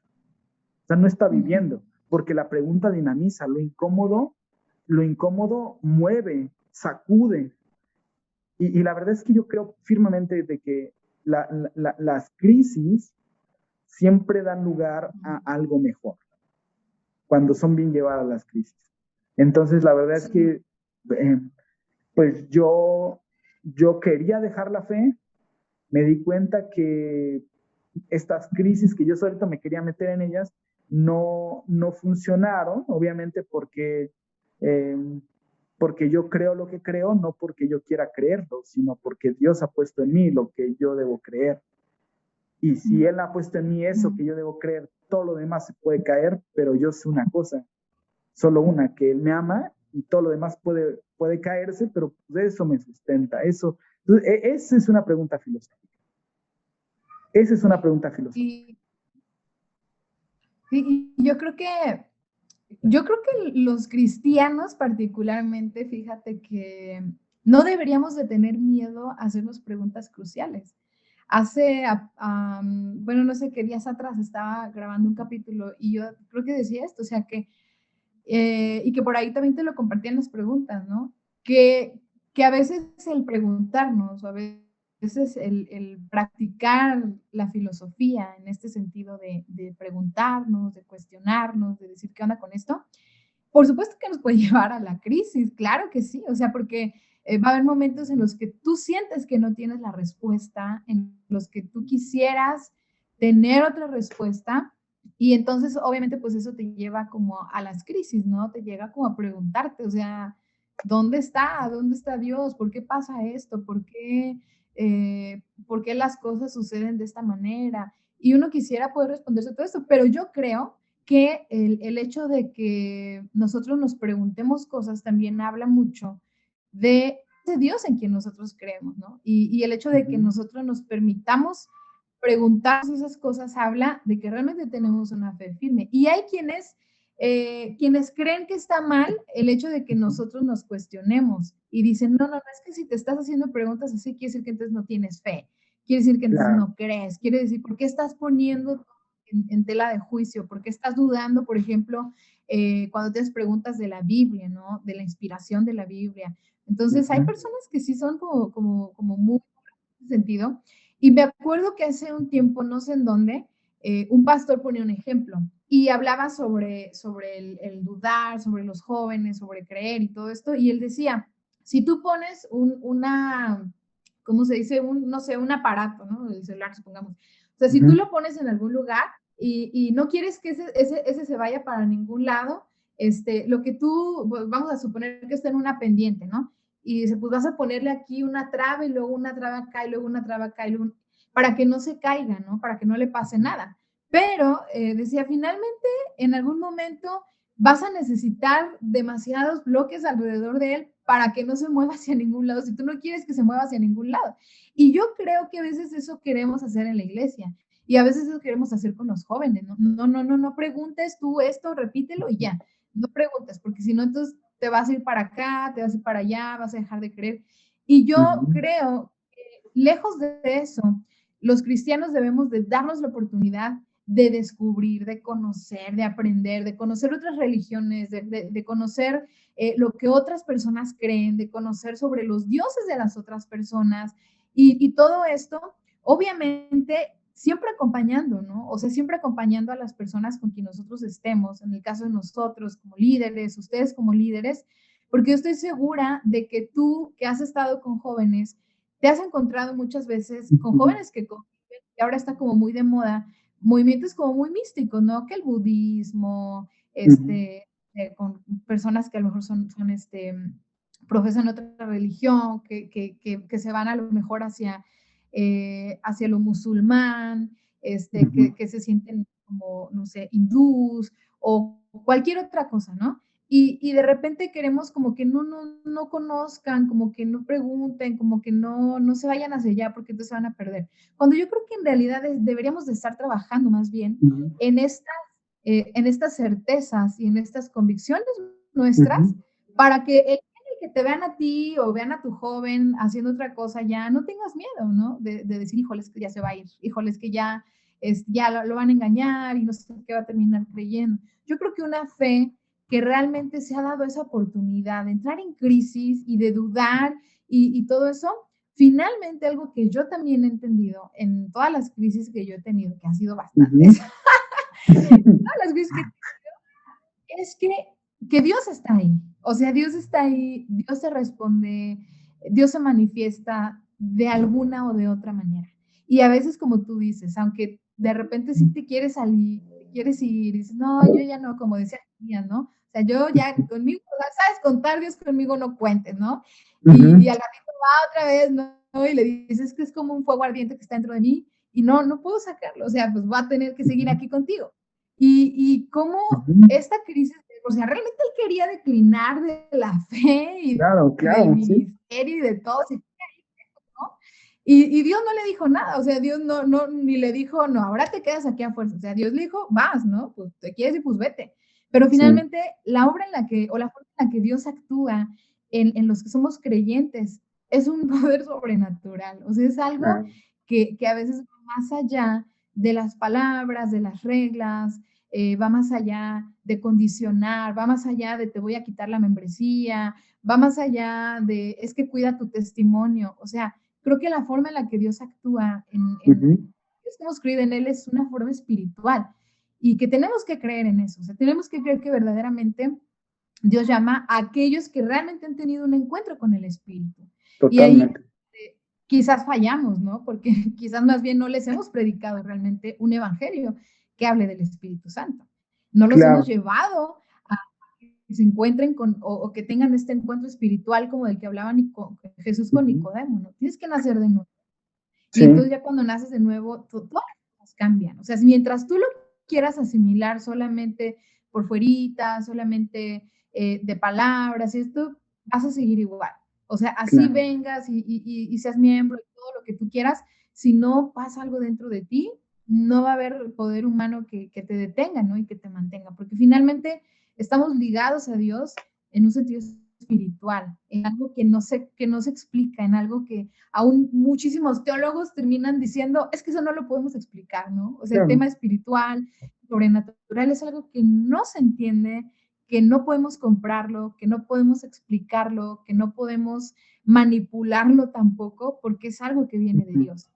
Entonces creo que Totalmente. debemos empezar como a abrir y a predicarles a los jóvenes un evangelio en el que ellos no tengan miedo tampoco de preguntarse cosas muy cruciales y que a lo mejor sí va a haber momentos en los que digan, híjole, la verdad no sé qué onda con mi vida en este momento, pero que Ujú. finalmente ellos sepan que no los está odiando por preguntarse cosas, porque Claro. también es como Sí. muy culpable, ¿no? De que no te preguntes porque estás pecando, o sea, estás ofendiendo a Dios, ¿no? Porque estás dudando. Para Ujú, nada. ujú. Yo no creo que Dios se ofenda si Claro. nosotros preguntamos, o sea, no sé. ¿Tú te has No, sentido no, así no. como Al dentro de tus... contrario.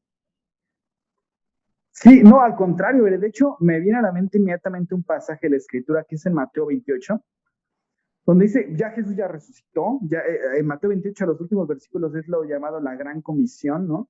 Y antes de darles la gran comisión, dice la escritura que los 11 fueron al monte donde Jesús les había ordenado, y dice, y cuando lo vieron, lo adoraron, pero algunos dudaban. Inmediatamente de ese pasaje, pero algunos dudaban, Jesús se levanta y les dice, vayan por todo el mundo y hagan discípulos en mi nombre y todo eso.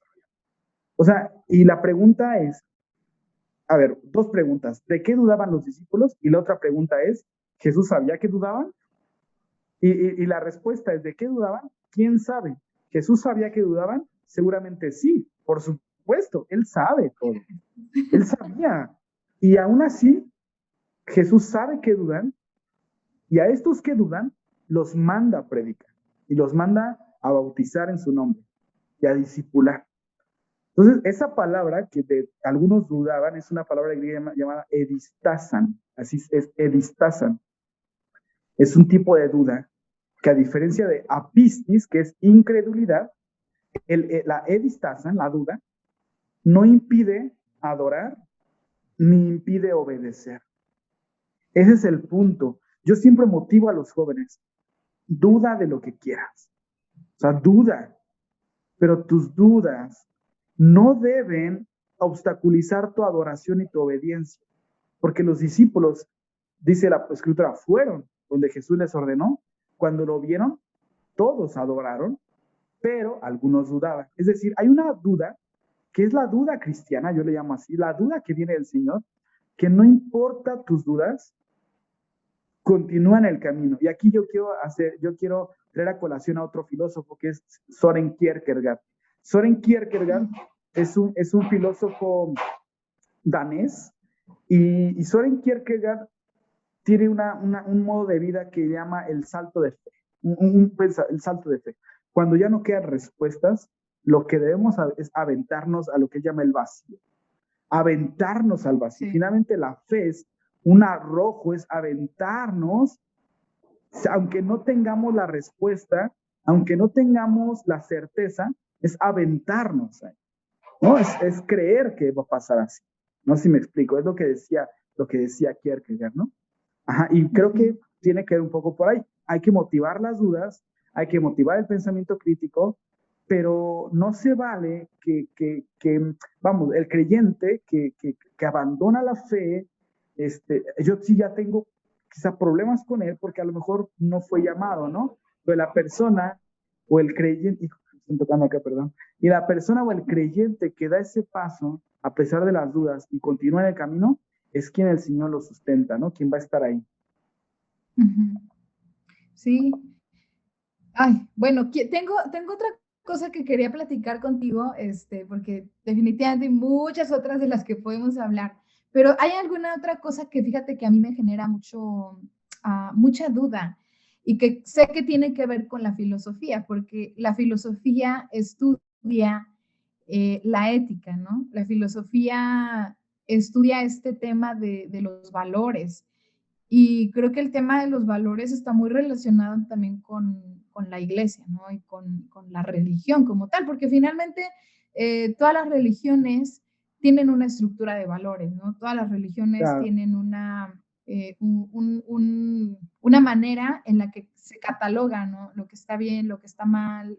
Entonces, dentro de la religión cristiana o de la fe cristiana, el tema de los valores, el tema del bien y del mal, puede ser o ha sido, creo, también o ha llegado a ser una piedrita por ahí, no sé si de tropiezo, no sé si algo que no se ha hablado o no se ha estudiado o no sé, y que a lo mejor tiene que ver con la forma en la que nos lo han enseñado, ¿no?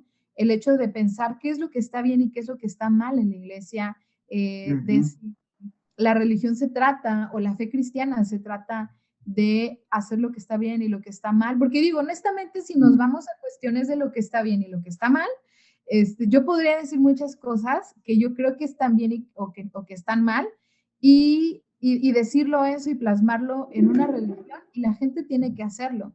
Entonces, ¿cómo tú has visto este tema, John, de la ética? ¿Qué dice la filosofía? ¿Quién inventa la ética? ¿Es la filosofía, es la religión, es la fe cristiana, es Jesús, es Dios en los 10 mandamientos, viene a través de los pactos? Porque también hay quienes dicen que la cuestión de los valores y del bien y del mal cambia a través del pacto del Antiguo Testamento y del pacto del Nuevo Testamento, porque dicen, bueno, en el Antiguo era malo comer carne de ciertos animales, ¿no? Pero en el Nuevo ya no. En el Antiguo era malo que las mujeres, no sé, hicieran tal cosa, pero en el Nuevo ya no. En el Antiguo era malo, no sé, como cosas, ¿no? Muchas cosas que no hacían en el Antiguo y que ahora en el Nuevo sí son válidas o sí se pueden hacer. Entonces, ¿de dónde viene el bien y el mal? ¿Qué lo determina? Y porque obviamente eso tiene o sea, repercusión enorme en lo que nosotros ahora tenemos por fe cristiana, ¿no? Porque pareciera que a veces en lugar de predicar una pues, un evangelio, una fe, una forma de vivir, la acción de Cristo. Estamos predicando acerca de lo que debes y no debes hacer. Claro. Y buena pregunta esa, Veré.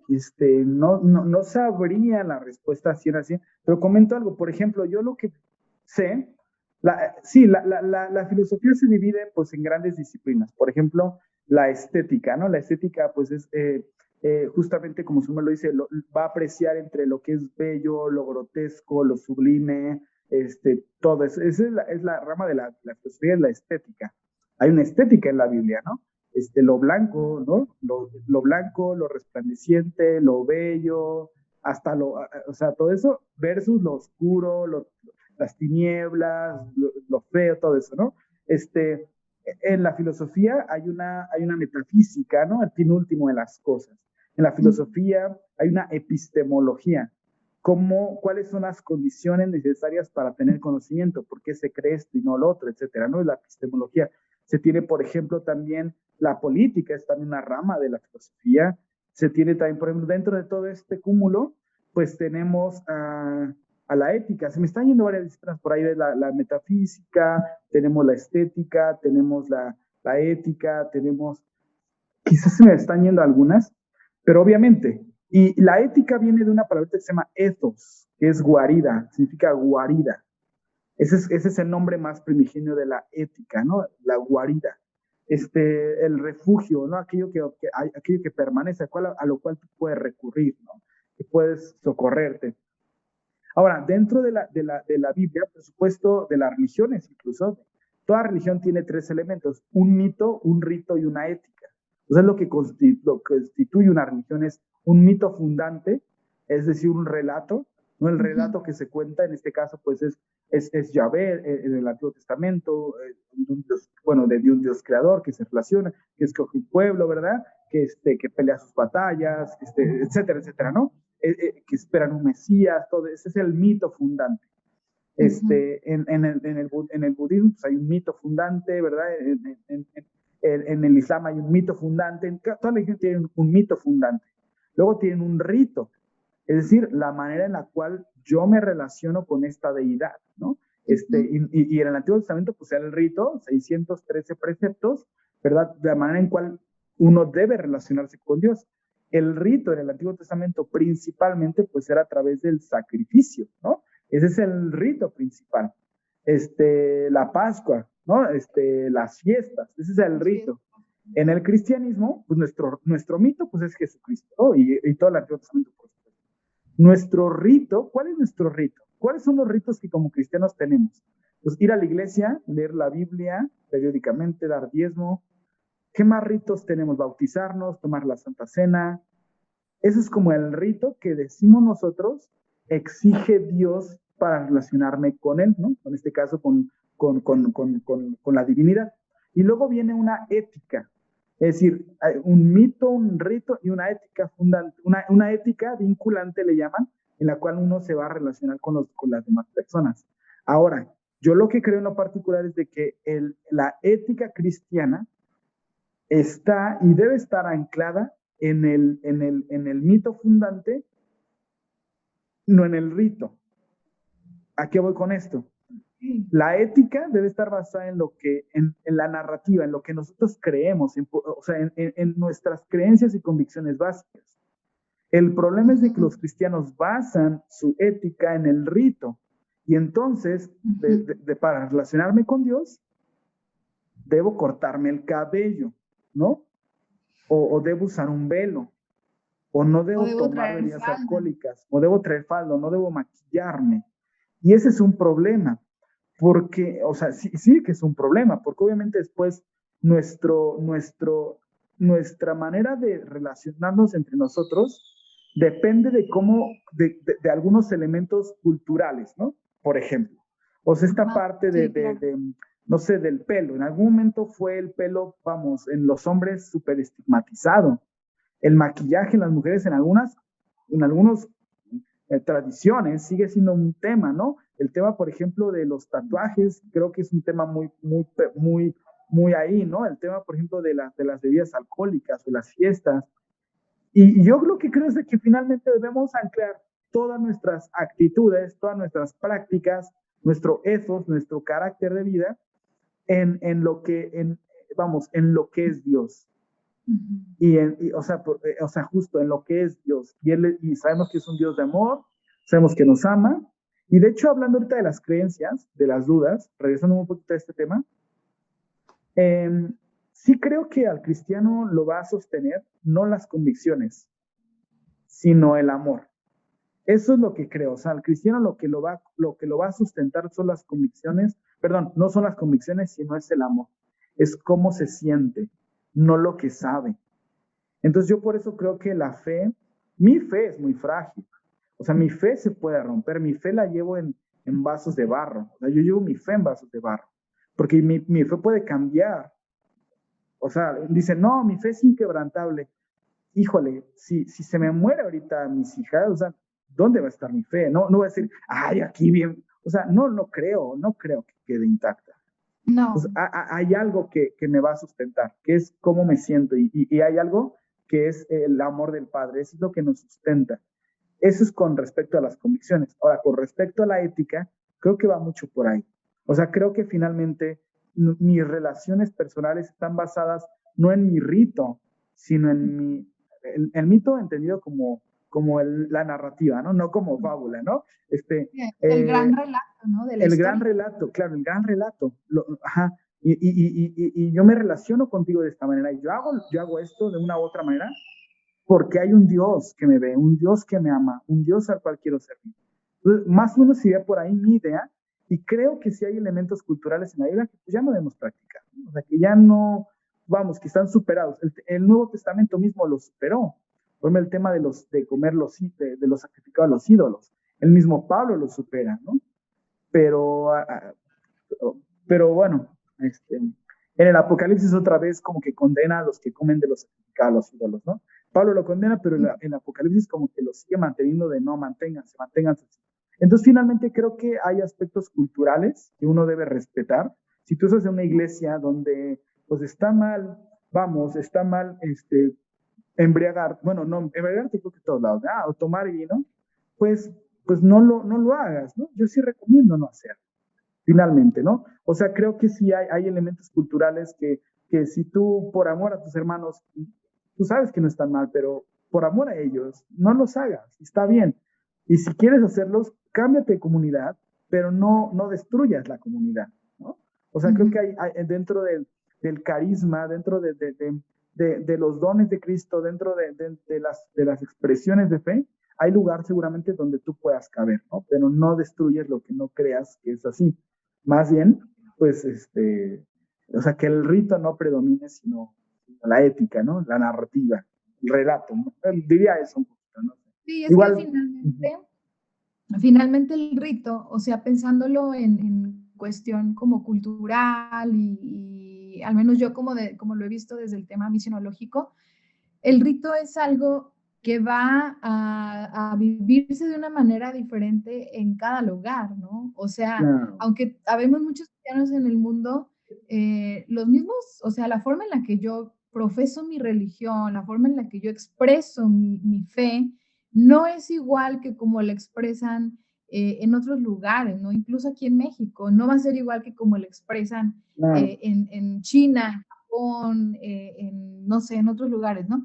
Y que realmente eso es algo que tiene que nacer y que precisamente como lo decíamos hace rato, nace también de la historia de cada comunidad, nace de la historia de cada lugar. Y el rito entonces se va a vivir de una manera diferente, que aunque sí, claro, la esencia la esencia del por qué lo hacemos permanece. O sea, ¿por qué? Y un caso muy común es el de la Santa Cena. ¿Por qué hacemos la Santa Cena? ¿Qué representa?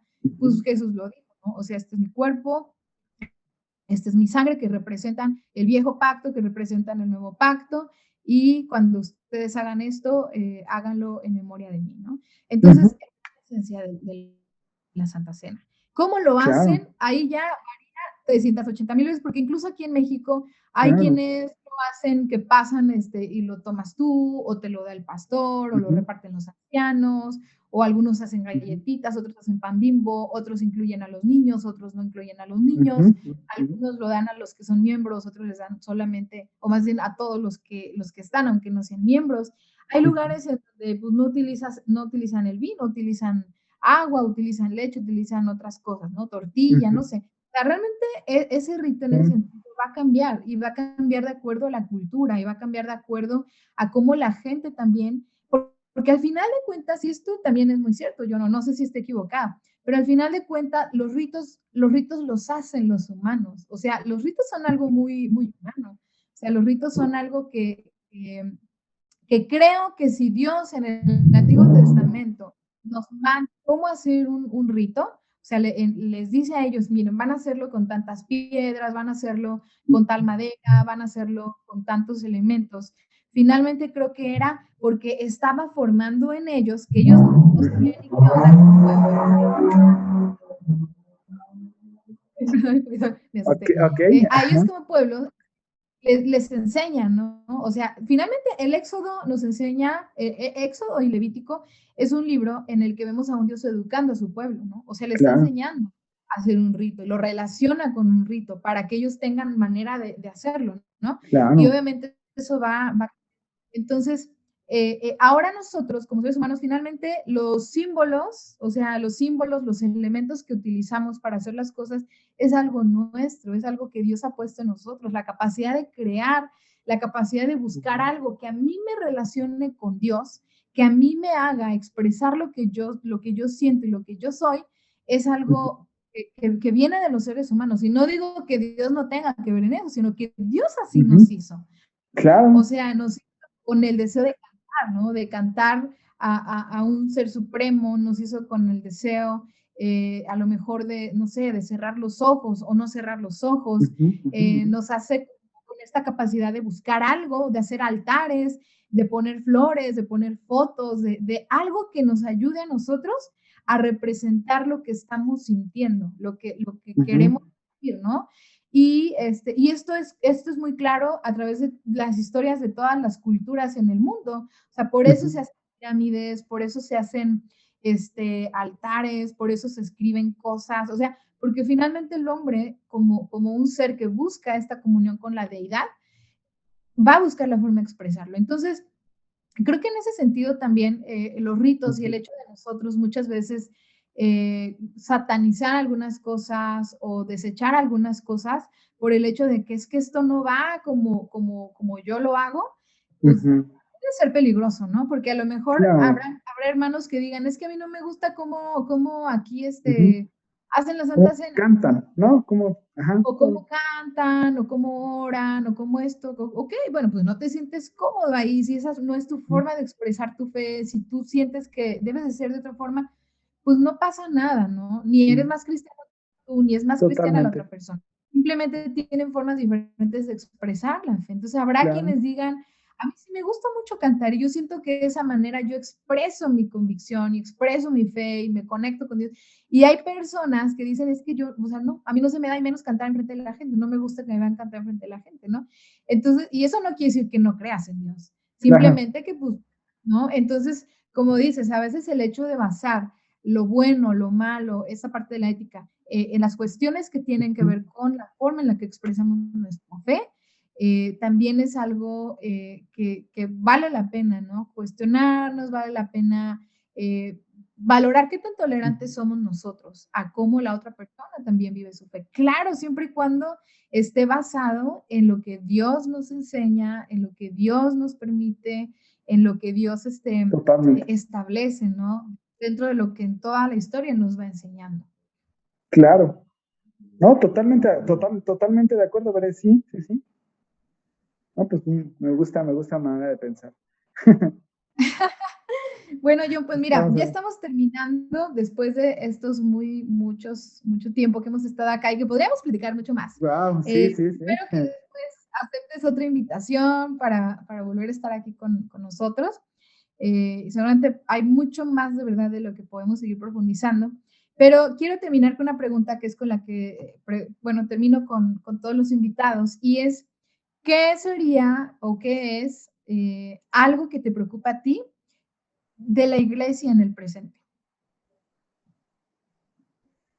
Oh, wow, una gran pregunta. ¿Qué es lo que me preocupa hoy de la iglesia en el presente?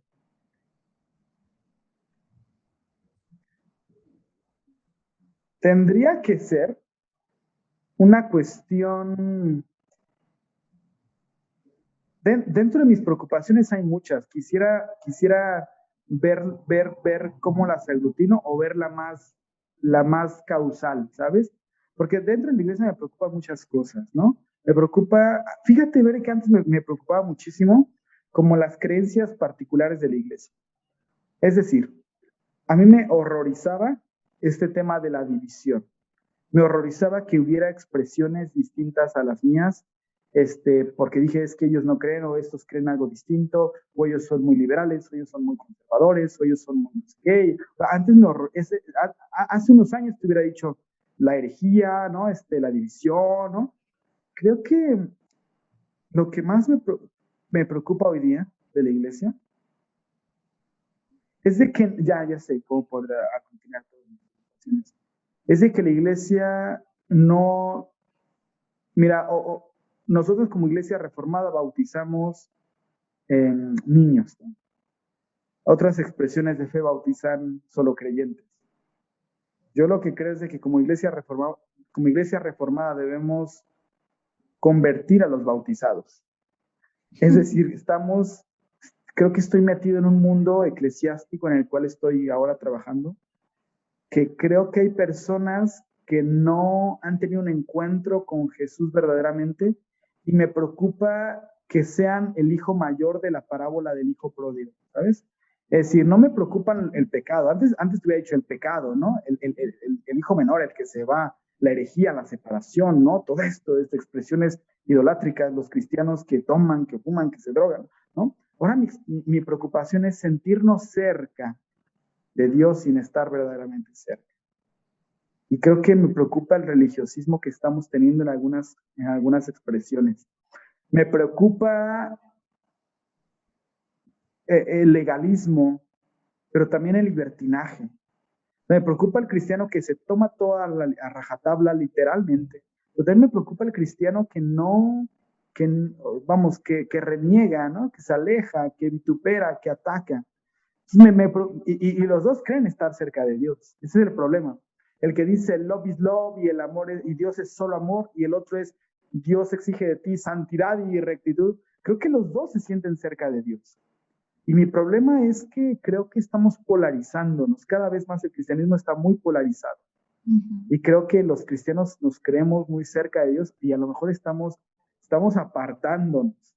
Entonces mi preocupación sería esa, o sea, mi preocupación sería que nuestra zona de confort, ¿no? Nuestra religiosidad, nos está apartando verdaderamente del camino y quisiera que tuviéramos un encuentro nuevamente con Jesús.